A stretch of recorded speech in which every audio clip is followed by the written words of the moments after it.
अस्सलाम वालेकुम। Golden 120 vlog में आपको खुशामदीद कहते हैं। दोस्तों, आज की वीडियो में मैं आपको बताने जा रहा हूं कि उम्रा वीज़ा का जो मसला चल रहा है ये कब हल होगा। क्या अभी उम्रा वीज़ा लग सकता है या नहीं, ये तमाम मालूमात आज की इस शॉर्ट सी वीडियो में आपको बताऊंगा। सबसे पहले आप जानते होंगे कि उम्रा वीज़ा को मुकम्मल तो बंद नहीं किया गया, लेकिन सऊदी गवर्नमेंट की जानिब से जो कोटा सिस्टम लागू किया गया है उसके बाद उम्रा वीज़ा का बहुत ज़्यादा इशू चल रहा है और अभी काफ़ी ज़्यादा लोगों ने टिकट भी परचेज कर ली हैं और इस हवाले से वो बहुत ज़्यादा परेशान है कि क्या अभी उम्रा वीज़ा लग सकता है या नहीं, और क्या ये जो मसला चल रहा है उम्रा वीज़ा का ये अभी कुछ दिनों में हल हो जाएगा या नहीं।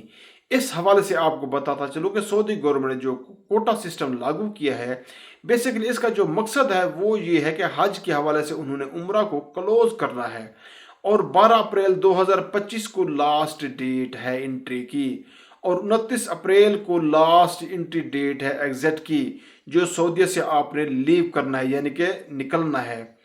तो इस हवाले से अभी सऊदी गवर्नमेंट ने हर कंपनी को एक कोटा सिस्टम लागू कर दिया गया है जिसमें बड़ी मुश्किल से 2, 4, 5 या 50 वीज़ा निकलता है। यानी कि अगर आप पाकिस्तान से पहले 1 लाख वीज़ा निकलना था तो अब वो मुश्किल 1000 या 500 वीज़ा निकल रहा है।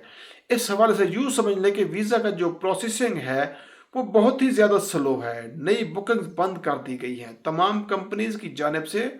तो अभी ये जो मसला है ये प्रॉपर हल तो हज के बाद ही होगा, क्योंकि अभी सऊदी गवर्नमेंट इसको क्लोज करने जा रही है। अगर आपने टिकट परचेज किए हुए हैं और अगर आप उम्रा वीज़ा का कह रहे हैं कि अभी लग जाएगा तो उसका चांस बहुत कम है, लेकिन अल्लाह से दुआ है कि अल्लाह ताला ऐसे तमाम लोगों की परेशानियों को दूर करे और उनका उम्रा वीज़ा लग जाए। अपनी दुआ में याद रखना। मिलते हैं नेक्स्ट वीडियो में।